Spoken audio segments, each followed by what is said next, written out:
So it's my very great pleasure to introduce Simon to you today. Simon Tootell. Simon is a volunteer engagement professional with a really strong background in volunteer engagement and particularly in museum operations. Simon has had a notable career progression, and he moved into the museum and heritage sector through a midlife career change. He, like many of us, started as a volunteer and worked his way up through a variety of roles in volunteer engagement, management and coordination. His journey has led him to become a respected leader in the field, and he now serves as head of volunteer engagement at the Royal Albert Memorial Museum in Exeter in Devon here in the UK. So without further ado, I am going to hand over to Simon, who will give you loads of great information. Please don't forget that Q&A if you've got things as you want to go along, and we'll pause at an appropriate point and take questions for Simon. So Simon, over to you. Thank you very much. Thank you, Diana. And thank you, Rob, this afternoon. I'm glad you remembered to say midlife career rather than midlife crisis. That was very helpful, Rob. I nearly slipped into that a couple of times myself. So thank you all for joining us this afternoon. And thank you for wanting to listen to my story. And I'm very, very grateful to be able to share this with you. It's been quite a journey. So without further ado, I'm going to actually share the slides with you. Okay, so here we go. Let me just get that up here. There we are. Lovely. Okay, hopefully you can all see that. That is fantastic. Great. Okay. So don't worry, I'm not going to go into a huge amount of detail with my story, but my story starts at when I was 17 years old. And I actually am one of the few people that left school at 17 and essentially with O levels, didn't do any A levels, didn't go to college. And I started working years ago with British Telecom. So that was our predominant telecoms company in the UK. And through them, I basically did a load of admin jobs and I acquired some IT skills. And then eventually, over an 18-year period, I became a senior development support manager and led a department developing support and bespoke IT systems with global reach. So thing is with that, it's about the journey starting to acquire skills. So yeah, I acquired IT, but I also acquired sort of creation, delivery of training and people management. So I got into my 30s and you think, okay, what are you doing with your life? And I think, am I missing out? I haven't been to university. Do I need to do something? Do I need a midlife sort of like change? And I'd always been interested in history and heritage. And I'd actually started reading academic books, which sounds absolutely crazy. So in 2006, I literally threw all the balls up in the air and I left my IT career, rented out my house and decided to take myself off to Swansea in Wales and did an undergraduate degree in Egyptology and ancient history. And then after that, I came back and did a master's back at Exeter, which is home, in archaeology and heritage management. But my journey wasn't just about acquiring qualifications. It was actually learning about other new skills and acquiring them myself through voluntary and paid work, which has actually, quite honestly, formed the bedrock of my position today. When I was actually up in Swansea, one of the reasons I went there is because I actually went and volunteered at the Egypt Centre, which is a small Egyptian museum. And I first of all went as a volunteer, and then I worked with the assistant curator, and we actually updated the learning program. They obviously had great faith in me, and really I think from the sort of transferable skills that I already had. And we updated the whole learning program, and then I was also involved with recruiting students. So that was perhaps my first foray into actually volunteer management, because I hadn't set off to do that. I'd originally set off to do learning in sort of museums and heritage site settings. The great thing about that was that our actually update to the actual learning program was recognised by the Welsh Assembly, and it was very successful. And then a few years later, when it had been running for quite a while, I'd actually moved on the actual program, and as we won a Queen's Voluntary Award, which is absolutely fantastic. So I should be wearing my badge today, but I haven't got that on. So coming back to Exeter, when I finished my undergraduate, I then worked for the National Trust at Killerton for a bit. doing things for learning visits for schools and children. And I also did some visitor services assistant. And they also then caught on to the fact that I've been involved with transforming learning activities. So again, I did that with them. Then when I was studying doing my master's at Exeter, I also worked with some paid work, and I worked for accessibility, which essentially was supporting students with specific needs, going to lectures, helping them with all sorts of things. And again, they trained me in accessibility, with helping people with neurodiversity, with physical difficulties, or specific needs. And so I acquired yet more skills there again. I also did some interpretation text for an exhibition with organization called Extra Culture, and that was great. And then I decided to volunteer at a museum called RAM, the Royal Albert Memorial Museum, because between 2007 and 2011, they were actually shut for a big, big refit. And during that closure, I went out, having the background in Egypt and delivering to children. I took some of their Egypt stuff out and I actually delivered Egyptian interpretation sessions and family activity sessions in all sorts of places, from village halls to libraries. And it was great fun, absolutely great fun. I then, for a while, for 2 years, went and actually worked at Poltonmore House, which is a derelict house on the edge of Exeter. And I then became the only paid member of staff there, and I was the visitor services manager and the volunteer manager. So it was and I had then, that was the first time that I built up a team of 100 volunteers who were reporting to me. Then very proud moment was my graduation. Those of you that are in the UK, you'll know who Baroness Florella Benjamin is. I used to watch her on TV when I was younger as a little boy, but she used to present children's programs. So this was a huge, one of the happiest and proudest days of my life to be able to receive this. And it was a huge achievement for me. And I think by the time I did this, I was late 30s. So yeah, okay. So let's go on to my role at RAM. Let's talk about what that's about. So the museum I work in has been there since 1868. So I strategically lead and develop and manage a range of volunteer opportunities and work experience and skills development, and currently have a diverse team of over 200 volunteers. And we ensure that those volunteers have positive outcomes and social inclusion. When I joined the organization, their volunteer coordinator had left 5 months before, and I had less than 40 active volunteers to actually work with, and that reduced even further for a bit.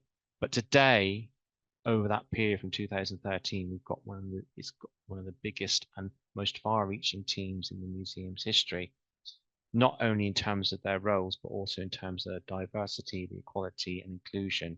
And that's a transformation I led in conjunction with the management team at the museum. Just to give you some examples, and the thing is, this has been a long journey, so to give you some stats, 56% of our volunteers now are under 25 years of age. You tend to think when you're talking about museums and places, historic sites, you're thinking that it's going to be the realm of people who are retired. And certainly we do have our lovely team that are retired, but we also now have grown our engagement with young people. 29.4% of our team identify as LGBTQ+. And I'll talk to you later about how we got there. 12.2% are from ethnically diverse communities, which is way above the average for the area that we're in. But not only when I was there did I want to continue actually engaging and with volunteers and managing that team, I also still had learning. I still wanted to do the learning side of things. So and also to actually be involved with young people so that they can continue to acquire skills. So I started to lead in 2015 a schools program, a learning program, because the museum actually hadn't had one for the last 8 years because they lost their funding. And now 10 years later, we get 20,000 children. This is with schools, not the ones that come with families, visit us each year. So that has been an absolutely incredible achievement. I've also become safeguarding officers. So I'm a safeguarding officer, I'm an accessibility advisor, DBS lead, and I also do something with the training with the RAM learning. And actually, we actually develop modules and we actually, so that people can do online training, which I'll talk about in a bit. And I'm also the systems admin for the Better Impact System at the museum, which we actually call I Volunteer. So it's been quite a journey, but let's go back a bit and see where I came from. So thing is, what we'll have to do now, actually, I'll skip there. So let's have a look at some challenges in volunteer management. So let's think of things that I've actually experienced. So I think almost everyone agrees that volunteering is a great thing to do. But actually, participation in a more exciting and socially inclusive role than maybe people have done in their paid jobs in their life. But it's not always easy to convert a conversation into a regular volunteer commitment. And usually that comes from conflicting demands from modern life. But also, I think that it can be difficult to actually transition from, it sounds like a great idea, to actually, oh gosh, I've actually got to turn up and do something. And you do get a percentage of people that do actually just not start. Which is not easy. Now, as far as the volunteers themselves, they want to know what they're going to get out of engaging with the actual museum. They want to feel that they're getting something meaningful. So it's important to offer them rewarding opportunities. They want to get personal pleasure. They want to get a return on investment of their time. So how do you achieve this? Well, sometimes you attract volunteers because there's the prestigious of the actual existing site. You've got to be accessible to all. You've got to be, excuse me a moment, adapt. So one size does not fit all. So you need to think about reasonable adjustments. You need to avoid stereotypes and adapt to individual needs and include reasonable adjustments. So you need to do that. You also need to think about, it's not helpful to use phrases like volunteers are unreliable, are not committed, are not professional. You need to actually work with colleagues to find solutions that are as successful as possible. You need to accept as well that some tasks and roles do not work as unpaid roles. And that also accept that people do not engage as much as you hope sometimes. They abandon their roles. Maybe that's because they've got changes in circumstances and they do not wish to share that information and they actually find it embarrassing to actually come to you and actually say, I can't, I need help. Good. Right, let's talk about inclusivity and inclusion. So if you want your volunteer team to be quite inclusive and diverse, and you need to ensure first that your organization is inclusive in terms of its services it provides to customers and its visitors. It's no good saying, I want to attract people from ethnically diverse communities or people who identify as LGBTQ if the services you provide have nothing of interest to them. Is your site or organization accessible, not just physical access, but also resources supporting mental well-being? Do you have information on your website? Planned visits in advance? Do you have accessible guides, visual stories, free entry for personal assistance? Without these, you will not attract a diverse volunteer team. So we've had to become an inclusive organization. And over the last 10 years, RAM staff and volunteers have taken a transformative journey to be an inclusive organization for everyone. not just an equal opportunities policy. You don't just need an equal opportunities policy, you need to actually live it. So we have had a number of projects as well as actually training sessions, which actually give people the tools that they need to be more inclusive and more aware of how to help people with neurodiversity, how to help people with little and no sight, how to help people with things that restrict their physical ability. So we actually had two projects we did. We did one which is called In Plain Sight, which is an actual exhibition. And that was looking at transatlantic slavery in Devon, and using Ram's collections and the expertise of many contributors, we investigated why Devon X's relationship with the transatlantic slavery trade, that I've investigated aspects of Devon X's relationship with the transatlantic slave trade that was all around us. So there's things that people were passing, buildings, organizations, people, that they had no idea that they were connected with Devon's connection with the transatlantic slavery. We also did Queering the Museum, which was looking at revealing and celebrating the LGBTQ plus heritage in Ram's collection, creating a platform for underrepresented and marginalized voices.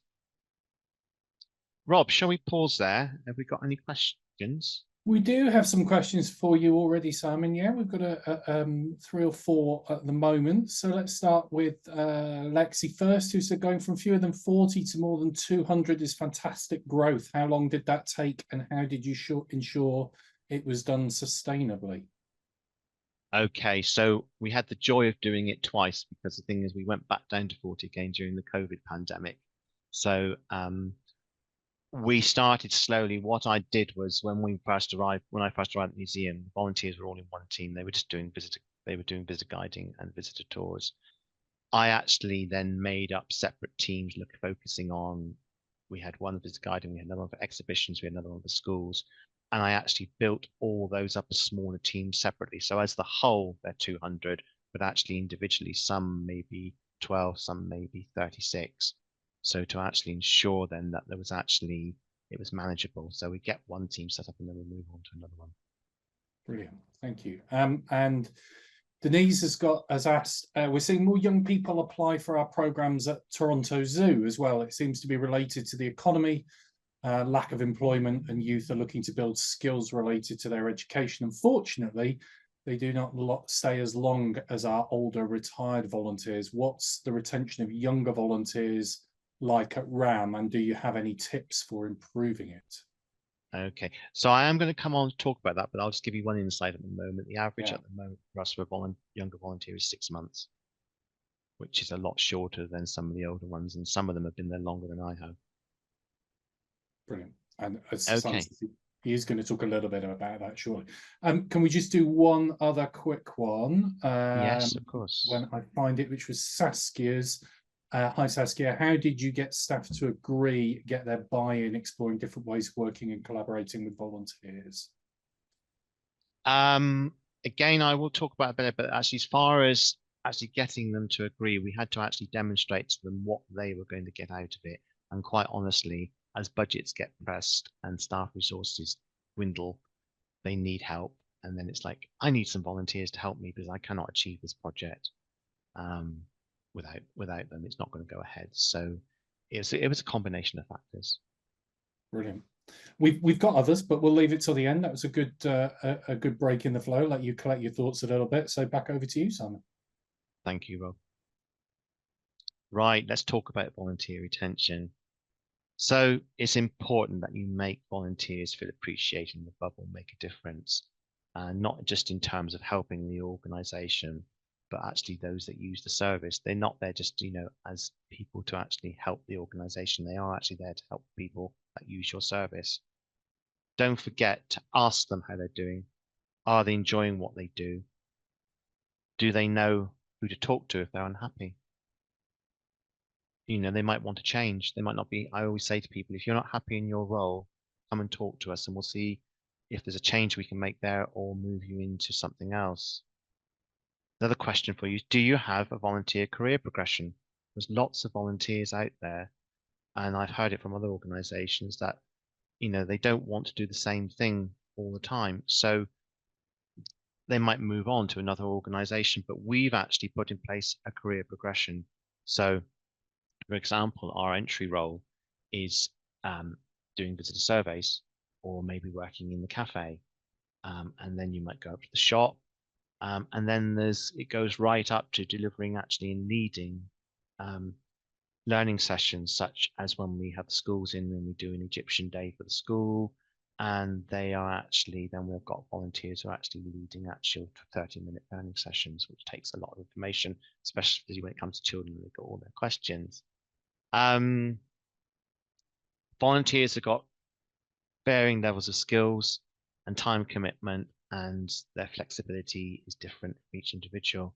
So some want regular shifts, some want a combination, some want to self-book for those who work and having a changing rota pattern. So that is great if you've got people who are perhaps midlife and they're working part-time, to ensure that they can engage. But you get a lot of people who say, I can't because my rota changes every week. Well, give them the opportunity to actually self-book, so that they can actually then change when they come to us.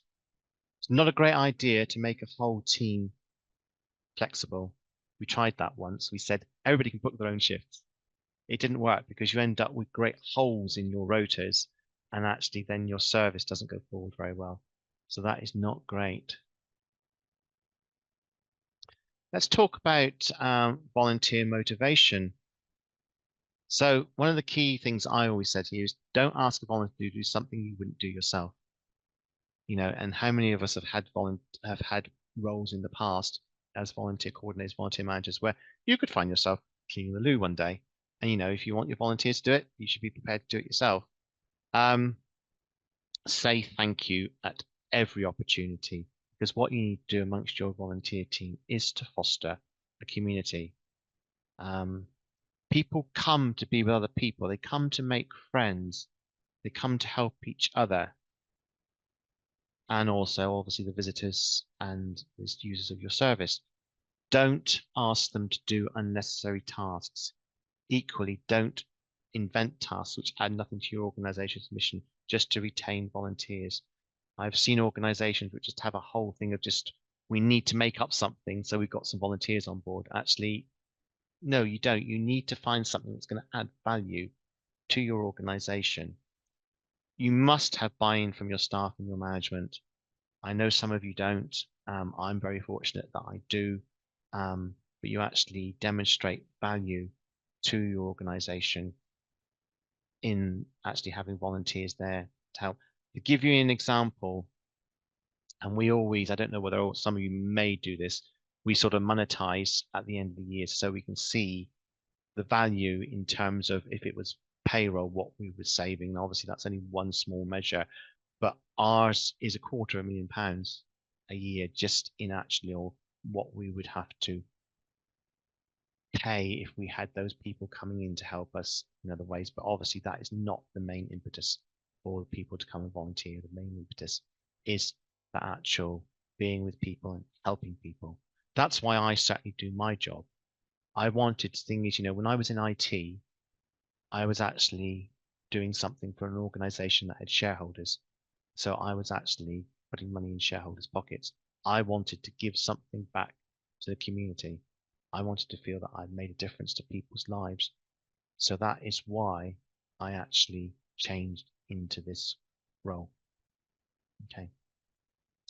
Also, ensure that you're a place of lifelong learning. If anybody's read my LinkedIn profile, it always says about lifelong learning. So it's actually, the volunteers are learning something every day. I'm learning something every day. It's also important to say thank you. And that is, say thank you every day. That's not just you, but also encourage the staff to say thank you. Give awards. Here is one of my school's volunteers, Sandra, and she is getting I think that's her 5-year award there. If you have the ability, give discounts if you can from your services. And also provide other things for them as well. We do a volunteer forum. We have a reception once a year for them, just to do fun things to actually make sure that they feel valued. But you need to sort of like draw a line between providing those wonderful things to do, but also ensuring that your volunteer program doesn't come just about having fun and all the time and just providing these awards, whatever, because you do actually want your volunteers to actually help you to meet the mission for the organization and to help those people which use your services or visit. So attracting volunteers. So this comes back actually related to the question that we were asked earlier. So in the last 4 years, what I've seen is volunteer expectations have shifted, particularly young people. So young people now, they seek experience, skills acquisition, and above all, future job references. And we have had to look at this because we had some people who were literally coming for 2 volunteer sessions and then they were asking for reference.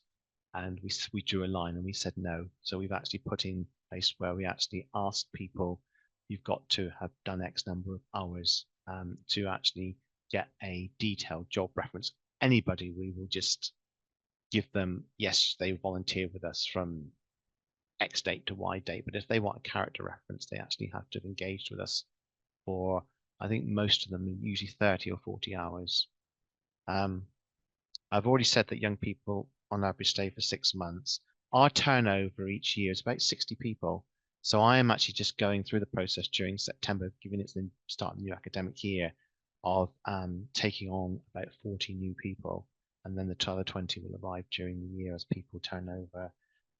Sometimes we have higher turnover, particularly if we've got a project, such as a few years ago, we had our Lego exhibition during the summer holidays, and we needed an extra 50 volunteers. Yeah, and that was absolutely quite a task to actually onboard those and take them in. So that was incredible.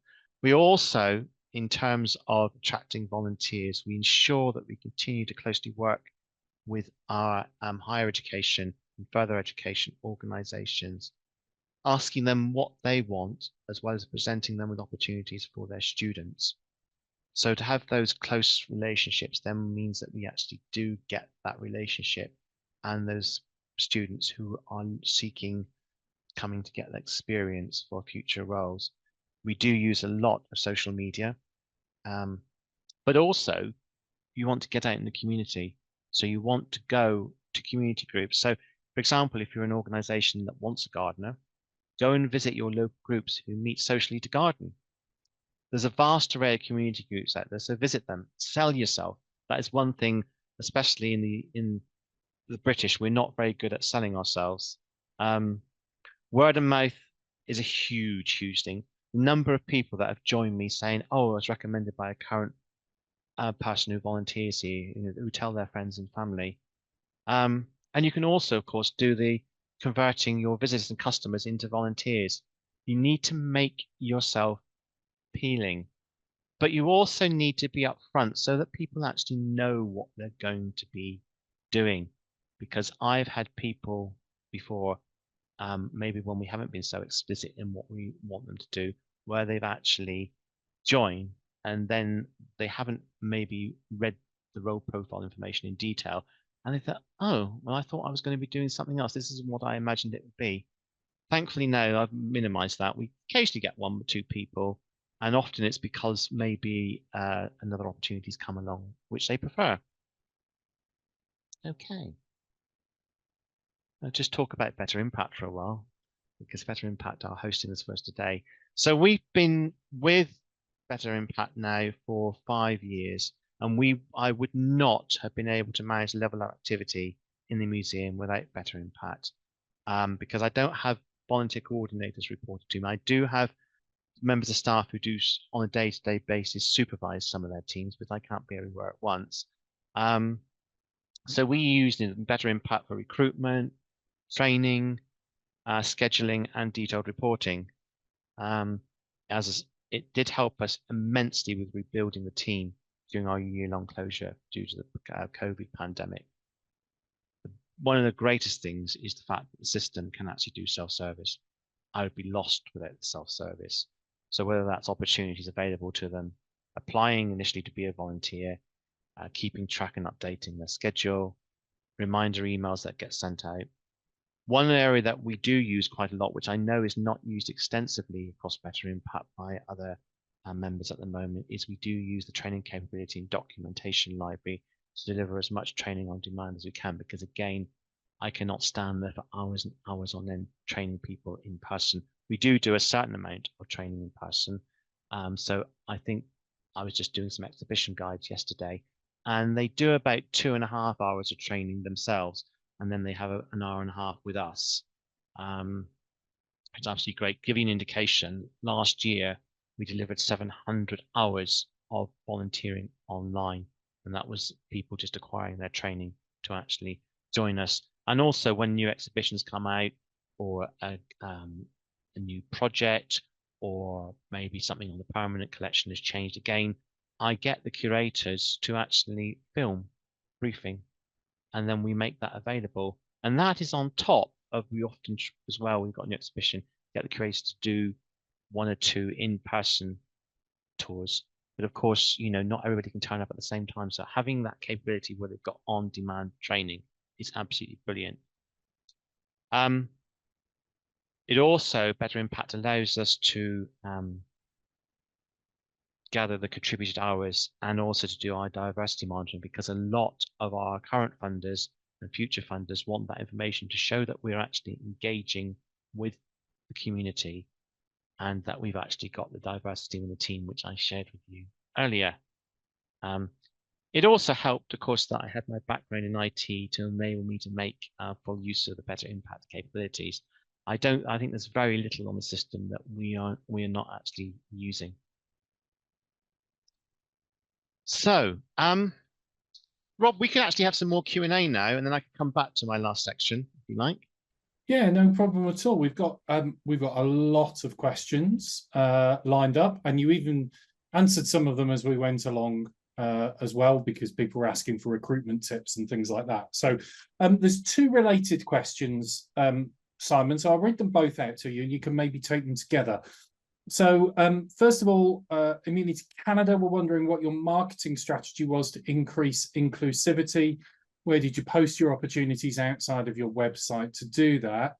And then there was also a question from Erin Bacon, which was related. That did you involve members of the communities that you were reaching out to, for example, queer community, in planning your volunteer recruitment? Were there any challenges in asking for members of those communities to participate in your planning work? So both around, how did you actually do that outreach to different communities? Okay, fine. Yeah. So some of it is actually getting in touch with organisations which support those communities. Others are actually doing some of the projects. So I already talked about Queering the Museum. So we actually did a project called Queering the Museum, looking at our collections, and we were inviting people from those communities to come and engage with those projects. And then as a result of that, we then had individuals visit us because we were publicising that exhibition. We had people then that actually automatically inquire, well, can I volunteer here? So we actually visibly seen to actually be in support of those organisations. As far as marketing is concerned, we actually, I think really the connection that we got was because of those projects. Then people were looking at our website, and then they were actually seeing that we were an inclusive organisation. So I can't say that we've done any direct targeting of marketing. We certainly talked to the groups, and we certainly demonstrated to individuals that we are living it. We are actually an inclusive organisation. And obviously we do stuff on social media, which again will, you know, using, I can't emphasize enough, use your tags. When you do social marketing, use your tags, because if you just do a social marketing and you do not use your tags, so it doesn't actually get directed towards those people with that specific interest, you will not get such a take up as you would without using those actual tags and markers. Right. And there's a slightly related question, but flipping it slightly on its head. How do you manage the stretch of so many diverse needs of individuals? By which I mean, I think it's meant that there's lots of different diversity in your organization, which is brilliant, but that means they're pulling you in lots of different directions all at once. How do you set realistic boundaries so that you're not overstretched? and yet you're still able to continue and grow. Yeah, is about being realistic adjustments. So the thing is, there are people that come to us which we don't take on, and we're quite honest with them because their needs are beyond what we support. So we're not a support organization. That's one of the things we've got. Um, so it's all about reasonable adjustments. We have so we have different levels. So I've got, some of the people that have declared they've got specific needs. They need very little support, but they are happy that they know it's there. There's others that I need to help with their rotas. I need to catch up with them sometimes and just sit with them. A lot of it for me is about taking time to sit with them and talk to them. And so I can personally manage that. What I do is I actually only go into the museum 3 days a week. So I'm in there Tuesdays, Wednesdays, and Thursdays. And Mondays and Fridays, I'm at home. So it allows me to do all the management stuff using Better Impact. And also it makes me to make some personal phone calls as well.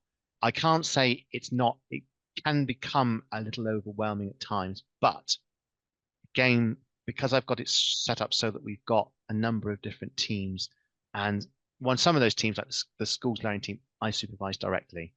Other teams, such as the exhibitions team, the visitor guide team, or visitor services, they have got their own supervisors on a day-to-day basis, and I'm more like a second line support stroke, de facto HR.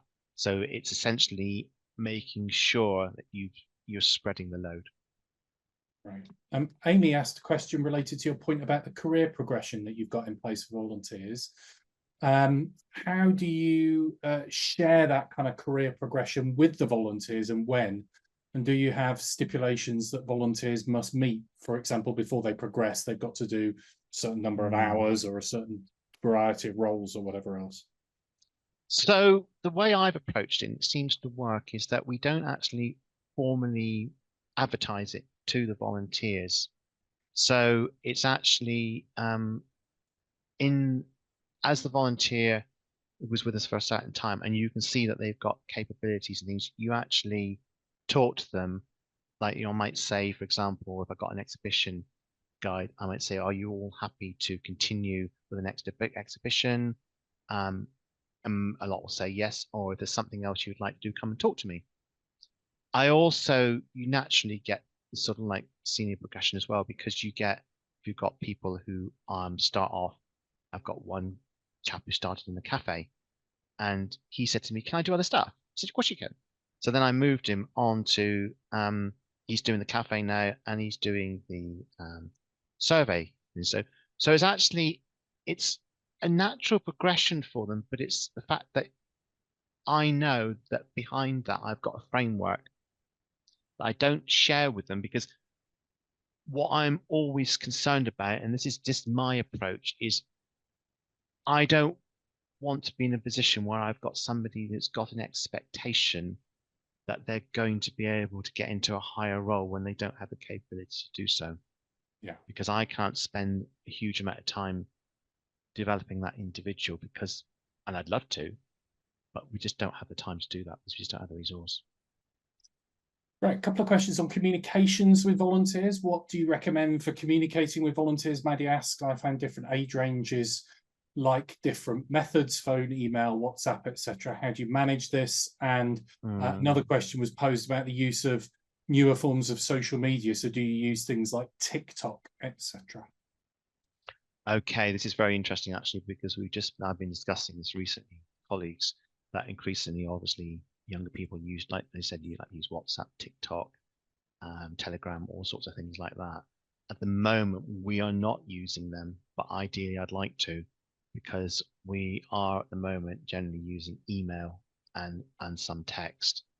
Again, because that is what's supported on Better Impact. There's no way that I could sit there and email everybody. But the problem you've got is that WhatsApp and TikTok, it would be so time consuming to actually be sat there messaging individuals and then getting messages back.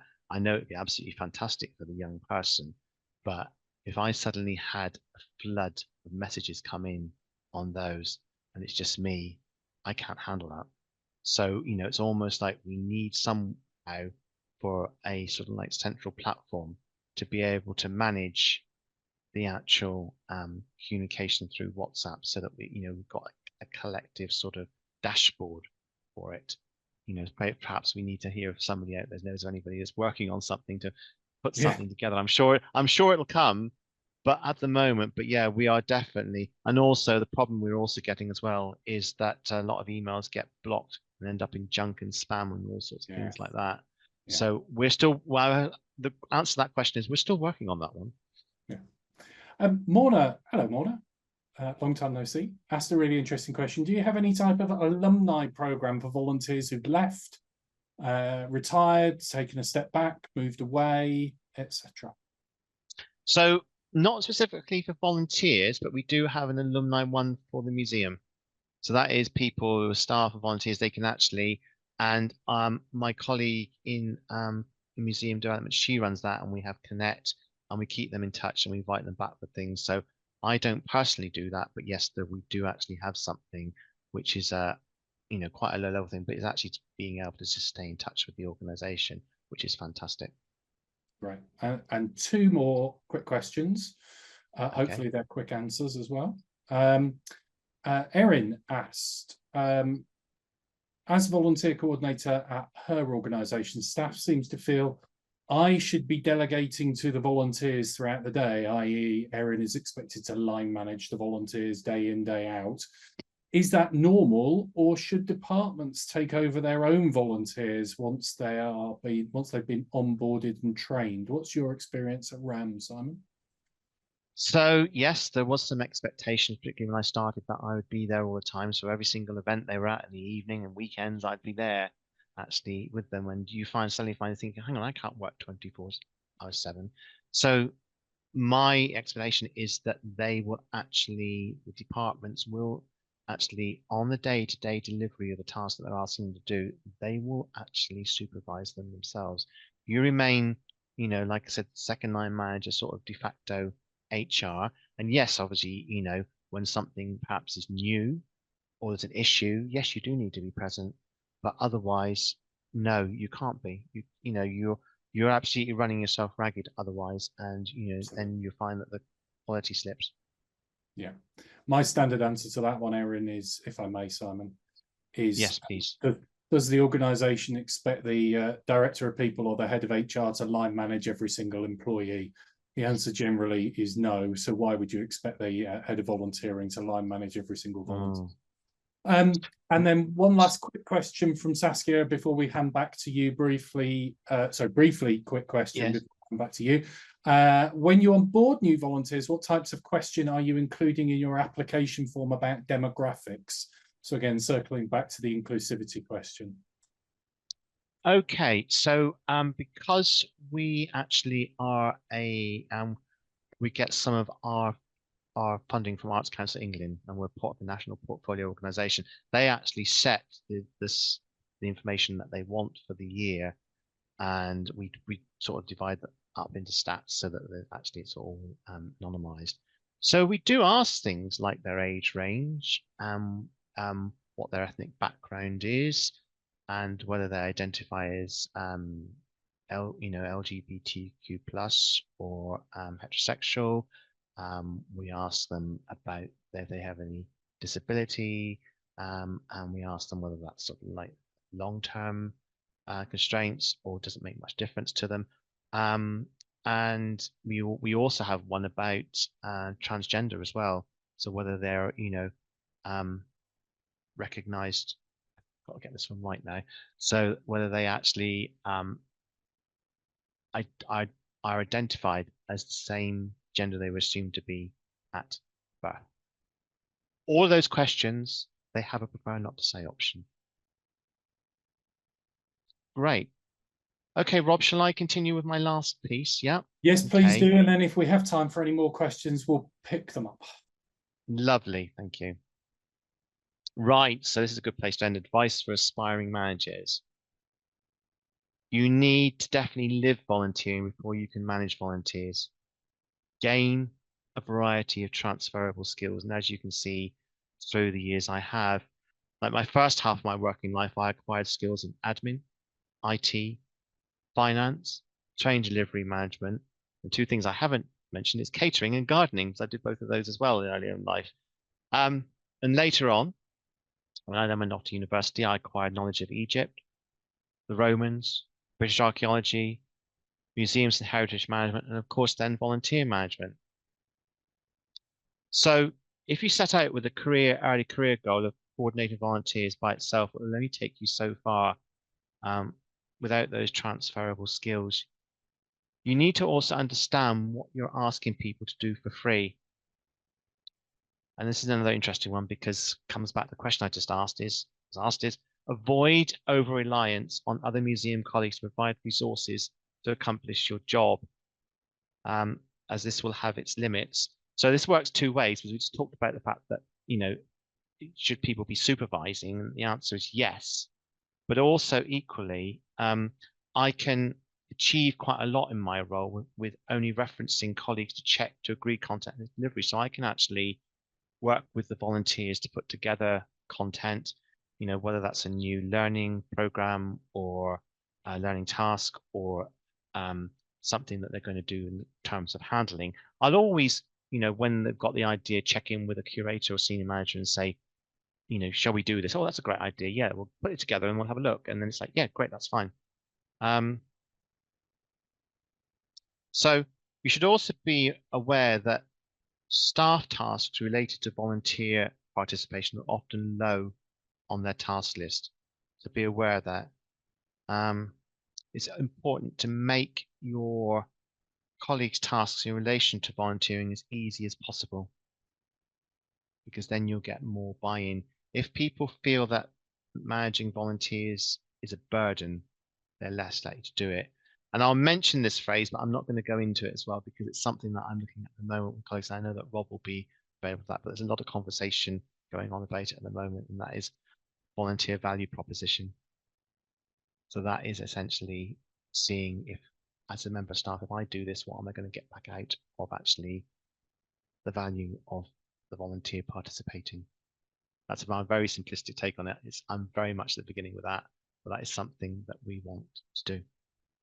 On behalf of all our participants, which has peaked out at about 183 at the moment, Simon, thank you very much indeed for your remarks this afternoon and for your contribution, your generosity in sharing your knowledge and your wisdom. Thank you, everyone. Thank you, Diana. Bye, everybody. Bye, everybody. Thank you. Bye-bye.